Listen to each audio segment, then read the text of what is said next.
I saw the photo at 2:14 a.m. It came from a hidden number. No name. No message. Just the photo. I thought maybe it was a scam at first. But I opened it. And there she was, Ronka. My wife. Sitting on Tunde's lap. They were in our living room. The same living room I had painted with my own hands just 2 months ago. The same one where we had our daughter's last birthday party. She was laughing. Her head thrown back. His hand was on her waist. Her face rested on his shoulder like she belonged there. I stared at the photo for a long time. At first, I felt nothing. Not pain. Not anger. Not fear. Just nothing. Like my soul had stepped out of my body and left me behind. I didn't sleep the rest of the night. By morning, I had already saved the photo in a secret folder. I didn't know why. Maybe for proof. Maybe for when I was ready.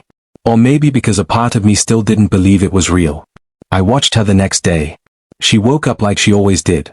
Brushed her teeth, took a shower, kissed our daughter, packed lunch. She smiled at me. The same smile she'd been giving me for years. That was the hardest part. The normal smile. Like everything was fine. Do you want toast or oats? She asked. I said oats. She made toast. Tunde didn't call that day. He didn't come around either. Usually, he would stop by at least once or twice a week, even if just to borrow something or talk about the Arsenal match. We were that close. Best friends since university. We'd struggled together. Shared meals. Slept on the floor in one room in Yaba before life started smiling at us. He was even the best man at my wedding. Now I couldn't remember the last time I'd hugged him without wondering if he had just touched my wife. That night, I slept in the guest room. I told her I had a headache. She said, "Okay, love. Do you want Panadol?" I said no. She smiled again and went back to watching her series. That smile again. I hated it now. I didn't know if it was real or fake. And that made me afraid. I started watching. Quietly. Carefully. I checked her phone when she was in the shower. Nothing strange. No saved messages. No deleted ones either. She was careful. I checked our CCTV camera backup. Nothing odd. Or maybe she had disabled it. Or maybe they didn't meet in the house often. I followed her once. She said she was going to get her nails done. I drove a little behind her. She really did go to the salon. Sat in the waiting area. Flipped through a magazine. I watched her for 25 minutes.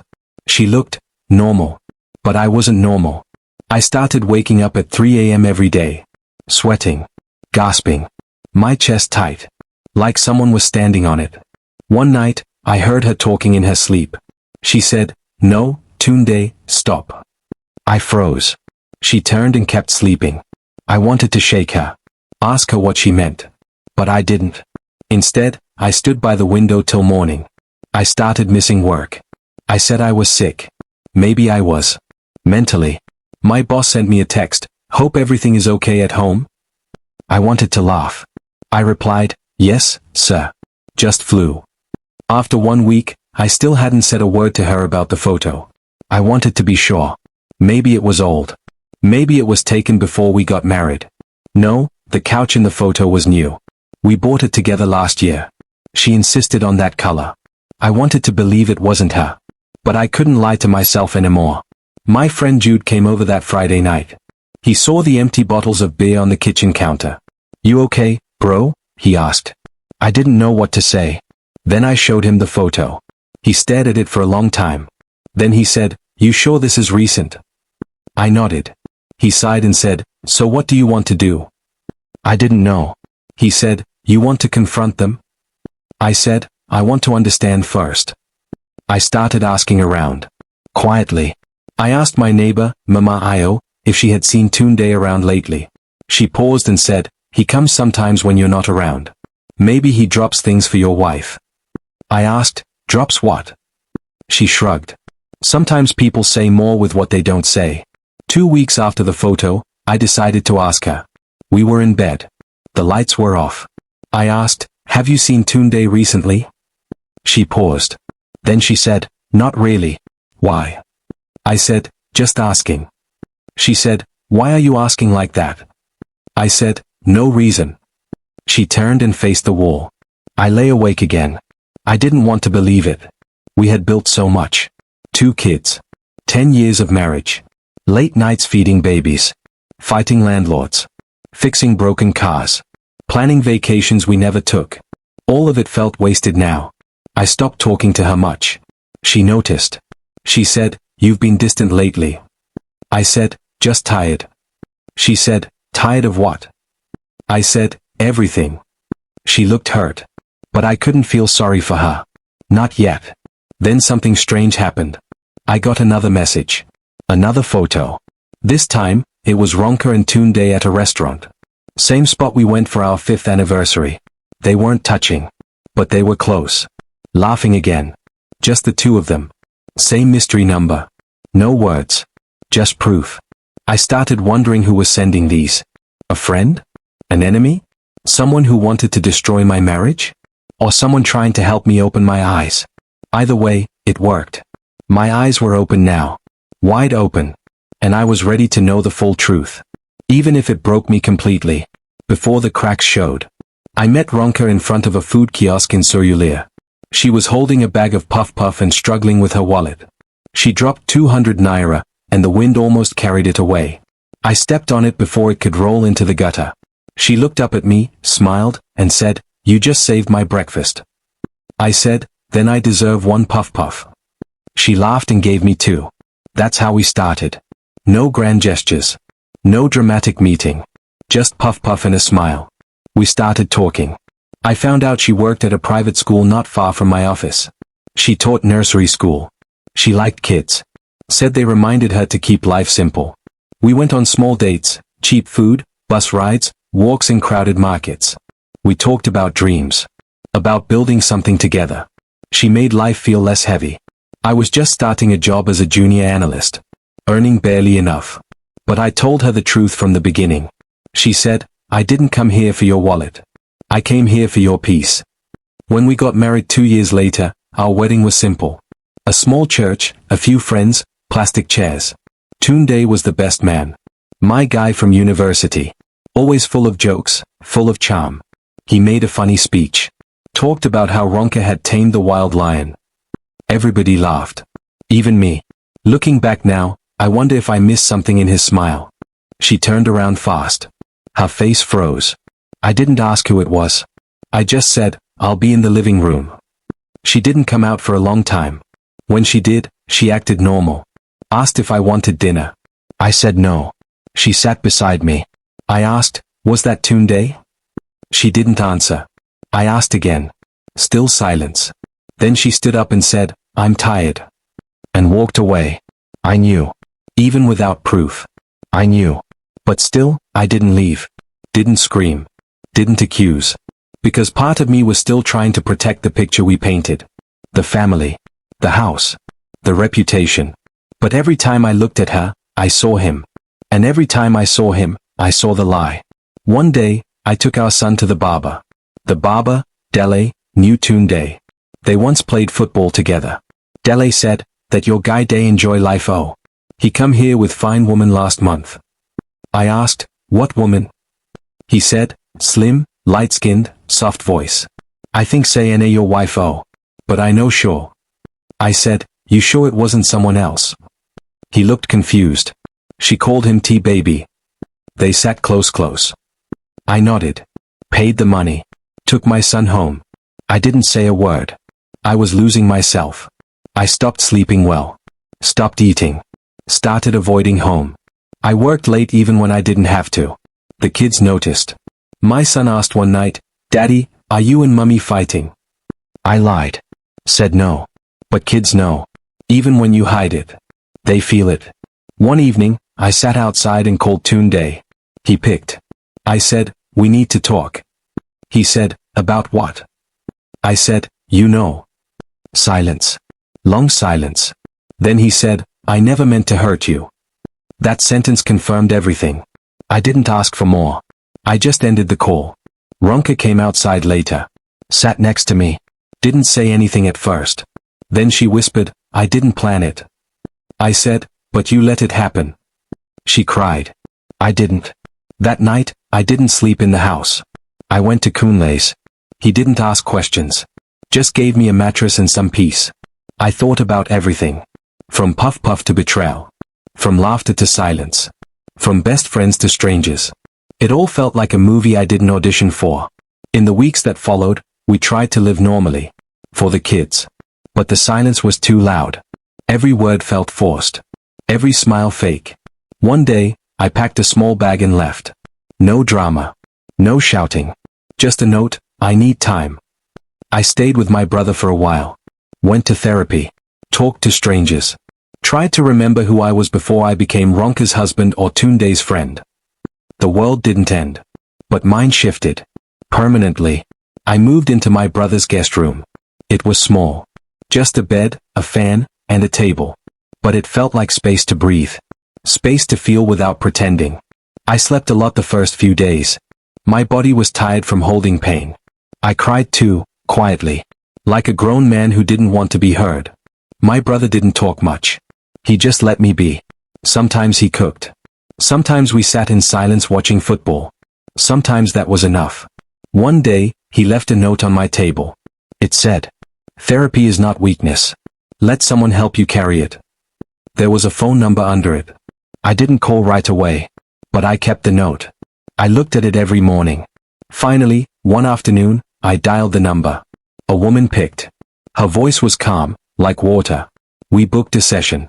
In therapy, I talked for an hour straight. About Ronka. About Tunde. About how I felt stupid. About the silence that filled my chest. The therapist just listened.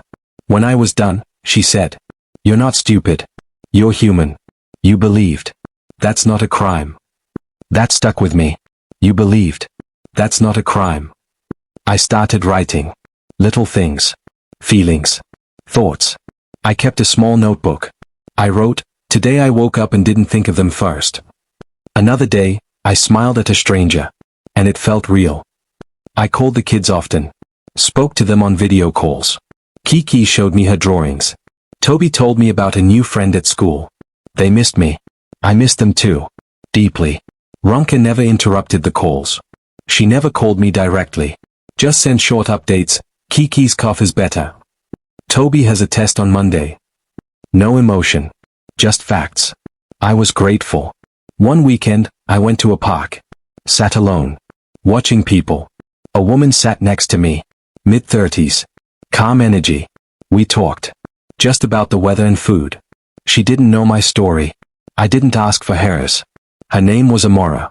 We met again the next weekend. And the next. She didn't try to fix me. Didn't offer advice. Just laughed at my jokes. Listened. And looked at me like I mattered. Even though I didn't feel like I did. One night, I asked my therapist, "Is it okay to smile again?" She said, "Yes. Smiling is not betrayal. Healing is your right." I started going out more. Reconnecting with old friends. Some apologized for not speaking up. Some admitted they didn't know how. I forgave them. Not because they deserved it. But because I didn't want to carry more weight. Then came the call I had been avoiding. Tunde. I let it ring the first time. The second time too. Third time, I picked. He said, "I know I don't deserve to talk to you." I said, "Then why are you calling?" He said, "Because silence is killing me. And you were my brother once." I sighed. He asked, "Can we meet?" We met at a quiet restaurant. Outside. No crowd. When he walked in, my chest tightened. Same smile. Same walk. But he looked older. Or maybe I just saw him differently now. He Saturday. We didn't speak for a full minute. Then he said, "I broke something that can't be fixed." I didn't respond. He added, "I loved her. Still do." That made me angry. But I didn't show it. I just asked, "Why?" He looked down. I was weak. Selfish. I envied you. The family. The home. I didn't plan it. But it grew. I said, "You could have walked away." He said, "I know. And I didn't. That's on me." He reached into his pocket. Pulled out a letter. "Read it when you're ready." I took it. He stood. "I don't expect forgiveness. I just wanted you to hear it from me. No lies." He left. I didn't read the letter that night. I kept it under my pillow. 3 days later, I opened it. It was honest. Ugly. Sad. Clear. He confessed. Apologized. Said he wished he had been man enough to stop it. Said he missed the friendship more than anything. I burned the letter after reading it. Not out of hate, but to let go. Ronka and I met one day to talk. Just us. No kids. She looked tired. Thin. I asked, "Are you okay?" She said, "Some days." I nodded. She said, "I'm sorry." I asked, "Do you love him?" She said, "I don't know anymore." We sat in silence. Then I asked, "What do we do now?" She whispered, "We raise our kids. We stay honest. Even if we can't stay married." We didn't fight. We just made a quiet choice. To let go gently. For peace. People asked questions. Some judged. Some pretended to care just to gossip.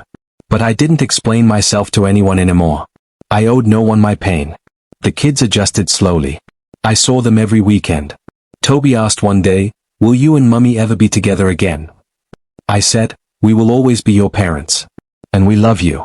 That won't change." That was enough for him. I kept seeing Amora. Not as a rebound. Not as an escape. But as a friend who understood quiet. She never rushed me. We walked a lot. Laughed sometimes. Shared silence too. Ronka and I moved into a one-room flat in Ojota. We didn't have much. One fan. One mattress. One gas cooker that didn't always work. But we were happy.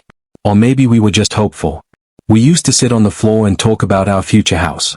She said, "I want a kitchen with space for 2 people." I said, "So you can cook together?" She said, "No. So I can kick you out when you annoy me." We laughed. A lot. Tunde came around often. He had just gotten a job at a tech startup and was doing well. He always brought snacks or drinks when visiting. Ronka liked his energy. She called him Brother T. He called her Teacher Ronka. They joked like siblings. Sometimes I felt a little left out when they laughed together. But I told myself I was just being sensitive. They were just friends. We were all friends. When Ronka was pregnant with our first child, things got tight. I was laid off. Rent was due. She was throwing up every morning. I felt like a failure. One night, I sat outside and cried. Tunde came and sat next to me. He said, "You'll bounce back, bro. You always do." Then he gave me 50,000 naira. That money fed us for 2 months. I never forgot that. We moved to a 2-bedroom flat after I got a better job. Life started to pick up. Our daughter came. Then our son. Ronka stopped working for a while to take care of the kids. I worked late hours. Came home tired.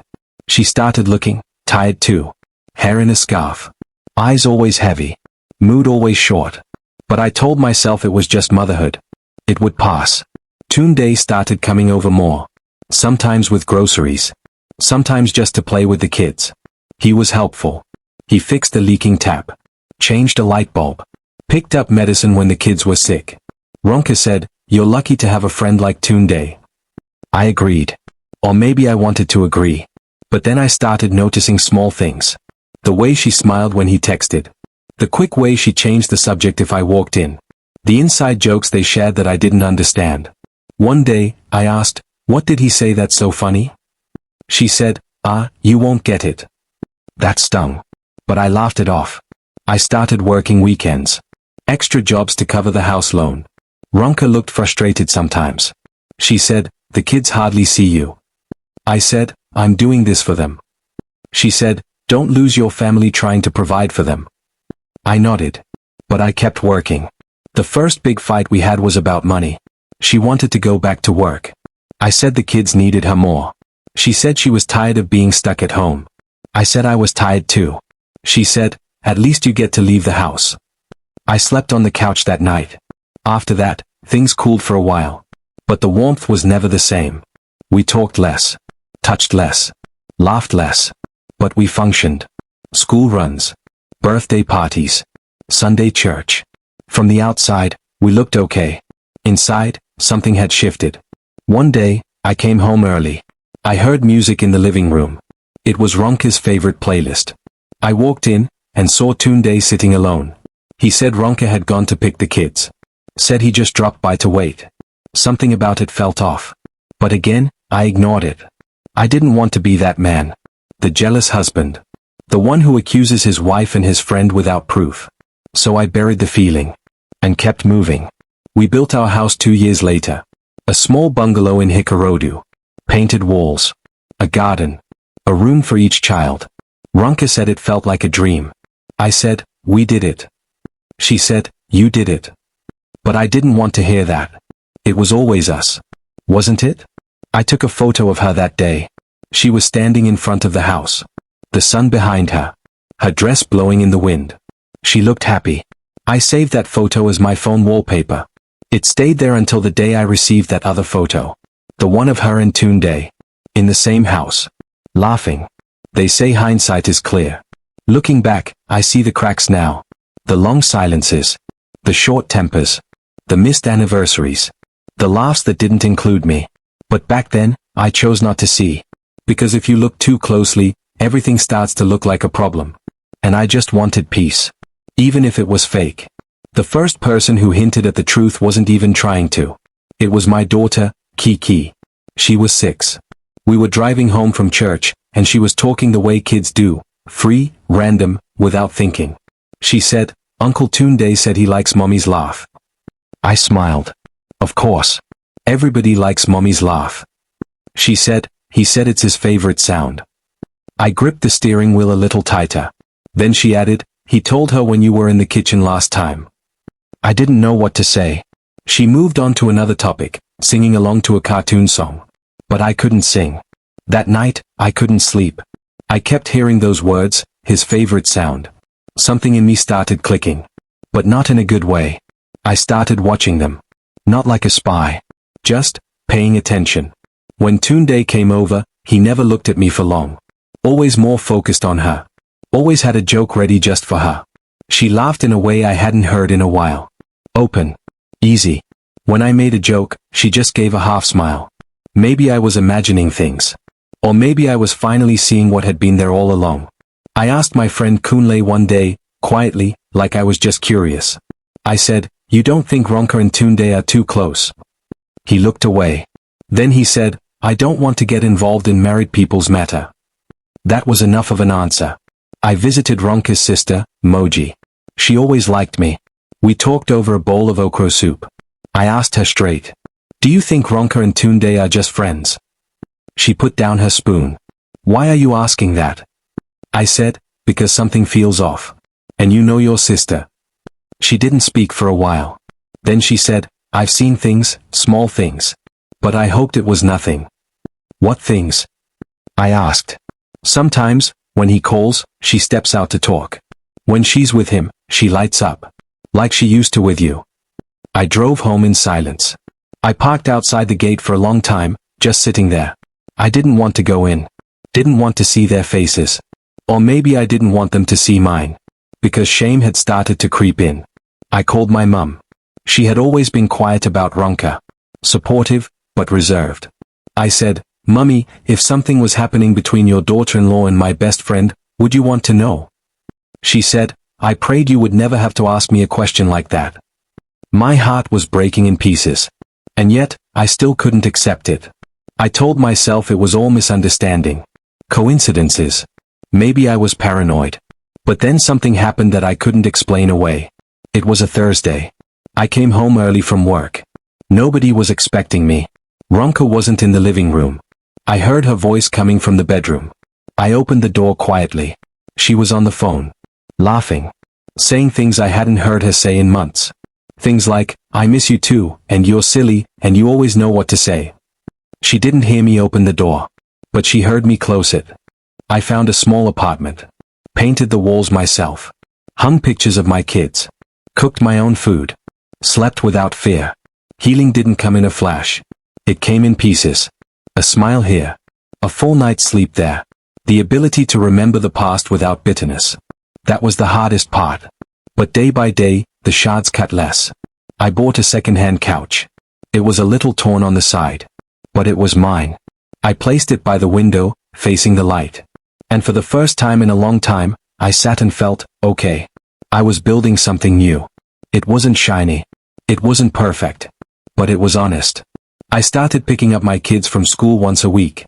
Toby would run to me, his backpack swinging. Kiki held her drawings tight like they were treasure. We'd go for ice cream. Or to the park. Sometimes we just sat in the car listening to music. But we were together. That mattered more than anything. Ronka and I talk more now. Not as lovers, but as two people who shared a life once. We scheduled holidays fairly. She apologized again once, in passing. I didn't respond. Not because I was angry, but because I didn't need the apology anymore. One Saturday, she sent a photo. Kiki in her school play costume. Toby holding a Best in Science certificate. She captioned it, "You'd be proud." And I was. I replied, "Always." Amara met my kids one Sunday. It wasn't planned. We were walking at the mall, and I bumped into her. I introduced them casually. She knelt to Kiki's level and said, "I like your shoes." Kiki smiled. Toby asked if she liked video games. She did. They laughed together in 5 minutes. Later, Toby whispered, "Is she your friend?" I said, "Yes." He smiled and said, "She's nice." I nodded. That was all I needed to hear. Amara didn't rush me. Didn't push for labels or promises. She just showed up. She listened to my random stories. Cried when I shared some painful memories. Laughed when I told silly jokes. Sometimes, she just held my hand in silence. And I finally understood what peace felt like. One day, I told her everything. From the beginning. No filter. She just listened. When I finished, she said, "They broke your heart, but not your spirit. That's still here." I believed her. At work, I started helping a colleague named Kunle. He was quiet. Always distracted. One day, I asked, "Everything okay at home?" He sighed. "My wife is seeing someone else." The room went still. I said, "I've been there." He looked at me, surprised. We talked for hours. I told him what I wish someone had told me. That it's okay to feel small. But also okay to fight for peace. We became friends. Sometimes healing comes from helping others heal too. I stopped measuring my life by what I lost. I started measuring it by what I still had. My kids. My peace. My strength. My hope. Ronka and I planned a birthday dinner for Kiki. Small. Simple. At her house. She invited me in when I dropped off the cake. I walked in. Tunde was there. He stood up when he saw me. We both froze. Kiki ran in, yelling, "Daddy." I hugged her tight. Tunde stayed quiet. I nodded at him. He nodded back. It was stiff. But not bitter.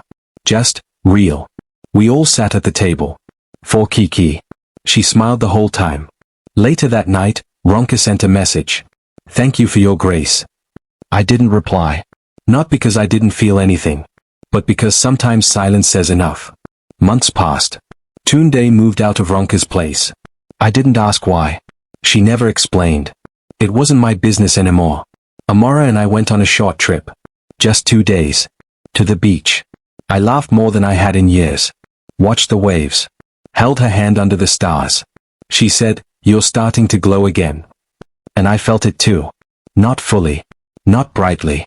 But something inside me was waking up. I forgave Ronka. Not in a dramatic speech.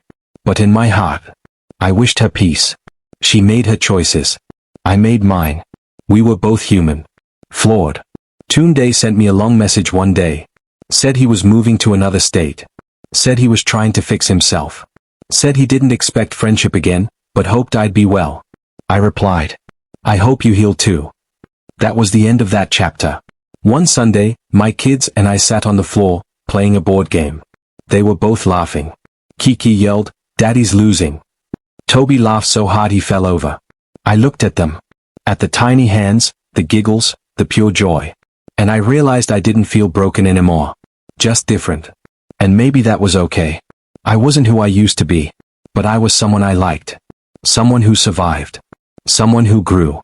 That night, I stood by the window of my apartment. Looked out at the quiet street.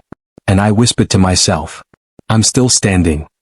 The first time Amara cooked in my kitchen, she nearly burned the stew. She laughed, hands waving in panic, as smoke rose from the pot. I rushed over, fanning the air, coughing. We both ended up sitting on the floor, laughing until our stomachs hurt. That night, I realized something. Peace isn't always quiet. Sometimes it's loud laughter, burnt food, and someone to sit on the floor with. We weren't rushing into anything. She still had her own place. But slowly, she left things behind, her slippers, her hair bonnet, her books. One day, she brought a small framed photo of her and her late mother. She placed it on my shelf like it belonged there. And strangely, it did. My kids grew fond of her. Toby asked her to help with homework. Kiki showed her every single art project. But one night, Kiki had a meltdown. Over ice cream. But it wasn't about ice cream. She shouted, "Why can't you and mommy be together again?" Amara quietly stepped out of the room. I sat beside Kiki and held her. She cried hard. I wiped her face gently. Then I said, "Sometimes grown-ups hurt each other. But that doesn't mean we stop loving you." She looked at me, her voice tiny. "But if you love me, why can't you just make it work?" That broke me. I didn't have the perfect answer. So I hugged her again and said, "I'm trying, baby. In the best way I can." I spoke to Ronka later. We both agreed to keep things stable. Fewer sudden changes. More communication. Our kids deserve that. Amara never pressured anything. She just asked one thing. Always be honest with them. Even when it's hard. I promised. And I meant it. One evening, we had everyone over, Amara, the kids, even Kunle from work. It wasn't a big party. Just jollof rice, drinks, and music in the background. Toby and Kunle played video games. Kiki taught Amara a TikTok dance. I just stood in the kitchen doorway and watched. And smiled. For the first time, the house didn't feel like a space. It felt like a home. Ronka stopped by one afternoon to drop off school supplies. She noticed the framed photo on my shelf. She said, "She seems kind." I nodded. "She is." She paused, then smiled faintly. "I'm glad." And that was that. There were quiet days too. Amara would curl up on the couch with a book. I'd be on my laptop, writing reports. Kiki's laughter would ring from the hallway. Sometimes I'd just close my eyes and listen. The sounds of healing. One Sunday, we all went to a beach. Kiki collected shells. Toby tried to build a sandcastle. Amara and I sat on a mat, watching the waves. She leaned on me and whispered, "You're not haunted anymore." I looked at her. She smiled. And I realized she was right. The ghosts had faded. I wasn't dragging them behind me anymore. I wasn't trying to prove anything. Not to Ronka. Not to Tunde. Not even to myself. I was just living. Kunle brought his kids over once. His wife had moved out. He was trying to start again. He asked, "Does it get easier?" I said, "Not always. But it gets lighter." He nodded, wiping his eyes. At night, sometimes, I still had dreams. Not nightmares. Just memories. Of when things were simpler. Of my wedding day. Of the first time Toby called me daddy. Of the night Ronka and I danced in the rain. They didn't hurt anymore. They just lived inside me quietly. Like old songs. I started journaling again. Wrote one sentence a day. One night I wrote, "I'm still healing, but I'm no longer bleeding." On Kiki's next birthday, she asked for a family dinner. She wanted both her parents.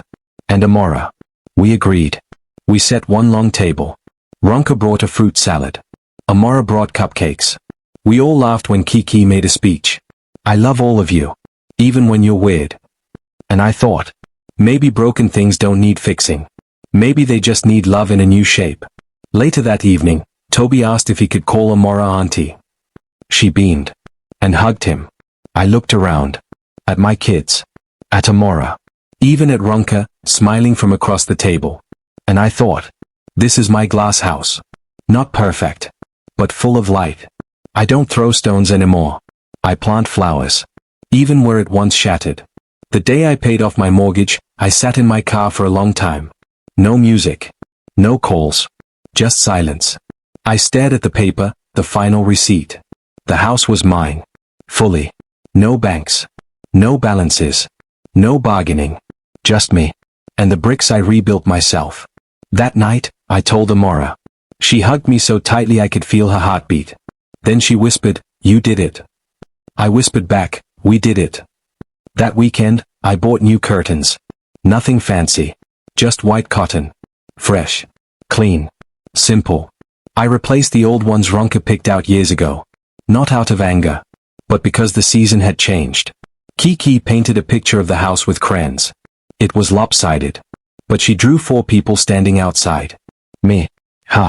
Toby. And Amara. When I asked her why, she said, because this is my house too. And that was the moment I knew. This wasn't just a recovery anymore. It was a new story. Ronka was doing well too. She started a baking business. She'd post cupcakes and cakes on Instagram. Sometimes she'd send a box for the kids. Sometimes she'd send one for me and Amora. I always texted her thanks. No awkwardness. Just kindness. That was new. And beautiful. Toby started secondary school. He was taller than me now. Deep voice.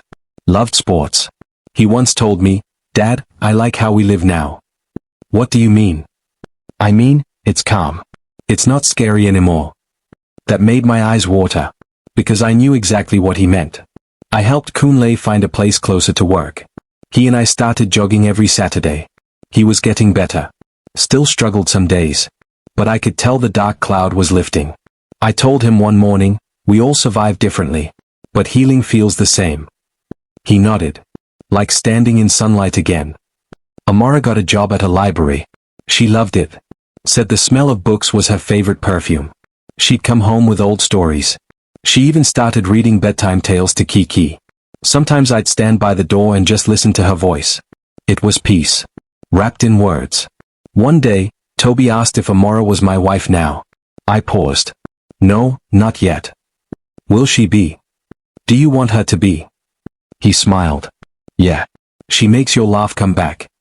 I held that sentence in my heart. It was simple. But full of weight.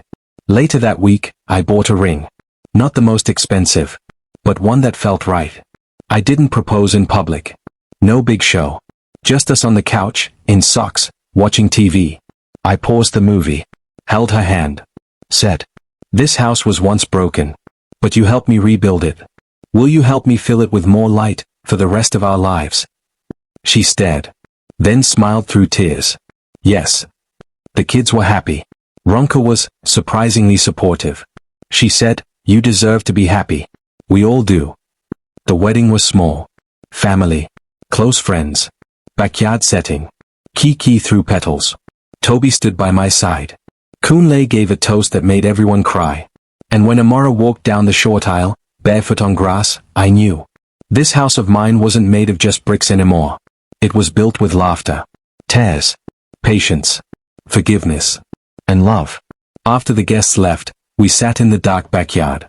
The kids were asleep. Kunle had gone. It was just Amara and me. Stars above. Mosquitoes buzzing. She rested her head on my shoulder. Do you still think it's a glass house? I smiled. No. It's stronger now. But still full of light. She kissed my cheek. And I closed my eyes. Breathing in peace. I used to live in fear that everything would break again. Now, I just water it. Tend to it. Hold it gently. Because even strong things deserve soft care. 3 weeks after the wedding, Amora moved in fully. No ceremony. No announcement. Just a toothbrush beside mine. A box of her shoes in the hallway. Her smell on the pillow next to mine. The quiet kind of forever. She didn't try to change the house. She just added to it. A plant on the windowsill. Labeled jars in the kitchen. A small rug in the bathroom. At first, I didn't notice. But one day I looked around and realized. This place had softened.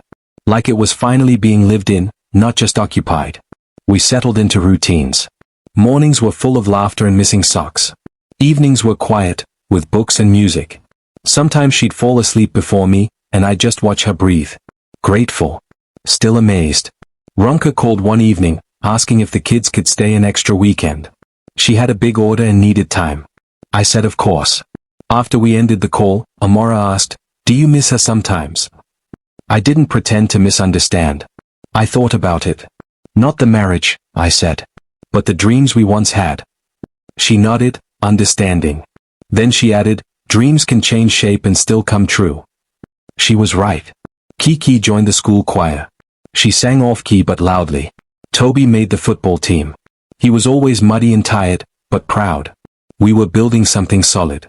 One report card at a time. One Sunday morning, I found an old photo album. Tucked behind old tax documents. It was filled with pictures from my wedding to Ronka. The kids as babies. Vacations. Smiles we forgot we had. I sat on the floor, flipping pages. Amora found me there. She sat beside me but said nothing. She just held my hand. When I looked at her, she smiled gently. No need to hide who you were, she whispered. It brought you here. And I realized. She wasn't afraid of my past. She honored it. And somehow, that made me love her more. I took the kids on a road trip one long weekend. Amora had a work conference. So it was just the three of us. We sang songs. Got lost. Ate too much suya and plantain. That night in the small hotel, Kiki crawled into my bed and whispered, "I'm happy again." That sentence stayed with me. Because I remembered a time she was quiet all the time. Withdrawn. Hurt. Now she was dancing and dreaming again. Back home, Amora had printed one of Kiki's drawings. Framed it in the hallway. A small act. But to me, it felt like love in action. I started sleeping better. Eating better. Smiling more. The weight I once carried had shifted. Not gone. But lighter. Sometimes I'd still get flashbacks. The fights with Ronka. The cold nights when we didn't speak. The silence after the final argument. But now, I didn't run from those memories. I let them sit beside me. Like old friends I no longer feared.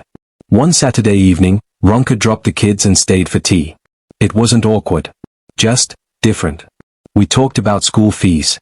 About Toby's crush. About Kiki's obsession with glitter glue. And when she left, she hugged me. Tight. Quick. But genuine. I stood at the door watching her drive away. Not with sadness. But with peace. A month later, Amora's father came to visit. He was stern but kind. Asked a lot of questions.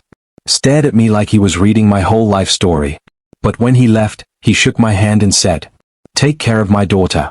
She sees something in you." I promised I would. Then one day, out of nowhere, Amora said she wanted to try for a baby. I froze. Not out of fear. But because I hadn't expected it. "Are you sure?" I asked. She nodded. "Not now, maybe. But someday." I took her hand. Held it. Kissed it. And whispered, "When you're ready, I'm here." Later that night, I looked around the house again. I used to think it was broken. Damaged goods. A glass house, full of cracks. But now? Now it was lived in. Mended. Strong. Not because it was perfect. But because it was honest. We still argued sometimes. Over little things, how to fold towels, where to put the remote. But we never went to bed angry. Never raised voices just to win. We learned to say, "I'm sorry." And mean it. Kiki asked me one night, "Are you and Amora forever?" I smiled. "I hope so." "Good," she said. "She buys the cereal I like." We laughed. And I tucked her in. Sometimes the most powerful stories aren't loud. They're not about big events. Just tiny moments stitched together. Moments where healing happens. Slowly. Quietly. This was my quiet kind of forever. It started with a phone call from Ronka. Late at night. She never called at that time, so I picked up quickly. Her voice was shaking. "I'm at the hospital." My chest tightened. "What happened?" "It's my mum." She collapsed. I told Amora I had to go. She sat up, nodded, and grabbed my car keys. "I'll stay with the kids," she said, already putting on her robe. I kissed her forehead and rushed out. The streets were quiet. But inside me, everything was noisy. At the hospital, Ronka looked small in the waiting room. No makeup. Slippers on. Eyes red. When she saw me, she didn't speak. She just leaned into me, and I let her. Old habits. Comfort in crisis. Her mother had a stroke. The doctors were doing their best. But it was serious. "Do you want me to call your brother?" I asked. She nodded. "He won't come. But call him." We sat in silence for a long time. And then she said, "I don't know how to be alone in this." "You're not," I said. "Not tonight." I stayed until morning. Made sure she ate something. Helped with the paperwork. By the time I got home, Amora was making breakfast. She didn't ask many questions. Just handed me coffee and kissed my cheek. "I'm glad you went," she said. And I knew she meant it. No jealousy. No tension. Just support. Ronka's mum passed 3 days later. She was buried the following week. Amora came with me to the funeral. Held my hand. Comforted the kids. She even hugged Ronka. That moment was more healing than 1,000 therapy sessions. 2 women. Connected by pain, not competition. After the funeral, Ronka called one evening. "Thank you," she said. "You don't have to thank me. I do. You showed up. Again. I nodded, even though she couldn't see. You'd do the same. There was a pause. Then she whispered, I would. Life tried to move on, but grief lingers like perfume in old clothes. Toby became quiet again. He had been close to his grandmother. Kiki asked hard questions, like where did grandma go? And I didn't have perfect answers. But I held them close and let them cry. Sometimes, that's all a parent can do. Amora started writing again. She'd always wanted to publish a book. A children's book, full of colors and laughter. One night she showed me the draft. It was about a small bird that lost its nest and had to build again. I smiled. Because I knew who the bird was. I got promoted at work. It didn't mean much money-wise. But it felt like someone noticed I had changed. More calm. More focused. I celebrated by buying suya and malt. Toby rolled his eyes but smiled. Kiki said it was the best promotion dinner ever. One weekend, we all went to a beach. Ronka joined us too. She stayed in her own room, but it felt good. Peaceful. Even the kids noticed. You and Mum don't fight anymore, Toby said while building a sandcastle. No need to, I said. Fighting never fixed anything. He nodded, thoughtful. Then went back to digging. Rain came suddenly that day. We ran for cover, soaked. Kiki laughed the loudest. Ronka and Amora sat beside each other under the shade, chatting about random things. And in that moment, I saw something rare. A blended life. Not perfect. But working. That night, while drying our clothes, Amora looked at me. You know, I used to be scared of storms. I looked outside. Rain was still falling, soft now. What changed? You. I kissed her gently and whispered, I used to be the storm. But now, I'm just trying to grow something green. The rain didn't stop everything. But it didn't destroy us. We learned to dance in it. To wait it out. To plant things after. Because rain isn't always the enemy. Sometimes, it's just part of the story. And when the rain comes again, because it always does, we'll be ready. Together. One morning, I got a message from an old friend. Shigun. We hadn't spoken in years. Back in school, we were close. Then life happened. He got married, moved abroad. I got divorced, became a different person. The message said, I'm in town for 2 weeks. Let's catch up. We met at a small booker near the old neighborhood. The same one we used to eat in when we were broke students. He was older, fuller, more confident. But his laugh was still the same. We talked for hours. About everything and nothing. Then he asked, so, how's life, really? I paused. Took a sip of water. Then said, it's quiet now. But in a good way. He smiled. You look peaceful. That wasn't always the case. No, it wasn't. He looked around and said, remember when we thought peace was boring? I laughed. Now it's the most expensive thing I own. After he left, I sat alone for a while. Remembering. The broken nights. The shouting. The silence. The kids crying. The shame. And now, I had a woman who chose me every day. Children who laughed again. A home that felt like warmth, not war. That weekend, I visited my mum. Took Kiki and Toby along. She was older now. Moved slower. But sharp as ever. She asked questions like, when are you and that fine lady marrying officially? Kiki screamed, yes. Daddy marry her now. Even Toby smirked. I looked at Amora, who was laughing in the kitchen with my sister. Maybe it was time. One evening, while we were washing dishes together, I asked her quietly, do you want to be my wife? She dropped the spoon. Then picked it up again slowly. Is this how you ask? I dried my hands. Held hers. Then said, will you marry me, Amora? For real. For life. She nodded, eyes full of light. Of course I will. We didn't do a big wedding. Just close friends, family, laughter, and food. Ronka came. She gave Amora a gift. A handwritten note that simply said, thank you for loving the man I once couldn't. We both cried reading it. Not out of pain. But because sometimes healing is handed to you gently. We moved into a slightly bigger house. Still simple. Still warm. This time, we chose everything together. The curtains. The plates. The name on the mailbox. 6 months later, Amora got pregnant. I cried when the doctor confirmed it. I couldn't explain why. Maybe because I thought that door was closed. But life has a funny way of surprising us when we stop demanding and just receive. Toby and Kiki were excited. Kiki said she wanted a baby sister. Toby just shrugged but smiled when no one was looking. Amora had morning sickness. And weird cravings. Once she asked for jollof rice and ice cream at 3 a.m. I didn't argue. I just drove. Because love looks like that sometimes. The night she gave birth, it rained. Hard. We rushed to the hospital. I held her hand through the pain. Whispered prayers I didn't even know I remembered. Then finally, the sound of a baby crying. A girl. Tiny. Perfect. We named her Ifunanya, love. I held her in my arms and whispered, "Welcome to the house we built with broken pieces." Ronka visited a week later. She held the baby and smiled. "She's beautiful." "She looks like you," I said. Amora laughed. "Everyone says she looks like him." Ronka smiled at Amora. "Then she's lucky either way." It took years to get here. Through pain. Through growth. Through honesty. But we made it. Not because we were perfect. But because we stopped throwing stones. We started planting seeds. Now, when I sit on the porch and watch Toby play with his baby sister. When I hear Kiki singing in the shower again. When Amora walks in smelling of baby powder and joy. I realize we're not just surviving anymore. We're living. We're thriving. And this time, it's real. Built not on illusions. But on scars that healed right. Because yes. Those who live in glass houses don't throw stones. But some of us? We learned how to turn broken glass into windows. And open them wide to let the light in. 5 years later, we still live in that same house.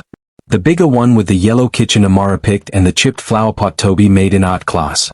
Kiki is in secondary school now. Toby is taller than me, thinks he's smarter too. Ifunanya? She's the boss of the house. She calls everyone by nickname. Me? Dada. Amora? Mama M. Ronka still visits sometimes. She's remarried. To someone calm. A school teacher. They're happy.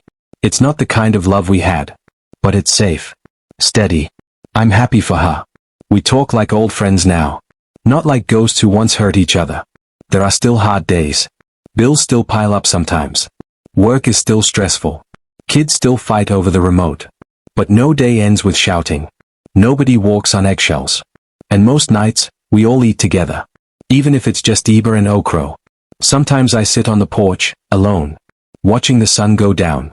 I think about the old days. The broken version of me.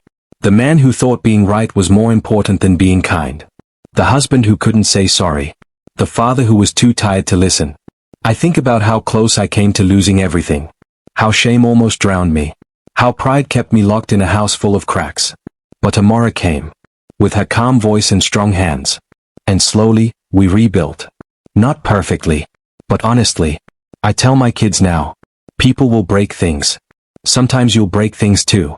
That doesn't make you bad. It makes you human. What you do after, that's what matters. And when they ask about my past. Why I don't live with their mum anymore. Why their little sister has a different one. I tell the truth. Softly. Clearly. Because hiding truth never protected anyone. Kiki once said, "Daddy, are you happy now?" I looked at her and said, "Yes. And I earned it." She smiled like she understood. Maybe she did. Maybe children see more than we think. I don't know what the future holds. None of us do. But I know this. I used to live in a glass house full of sharp edges. Now I live in a home made of real walls, warm laughter, and second chances. And every window? Clear enough for light to come through. Thank you for reading our story. It isn't perfect. But it's real. And sometimes, that's all we need. If you enjoyed it, don't forget to like, subscribe to the channel, and turn on the notification bell. Thank you for watching.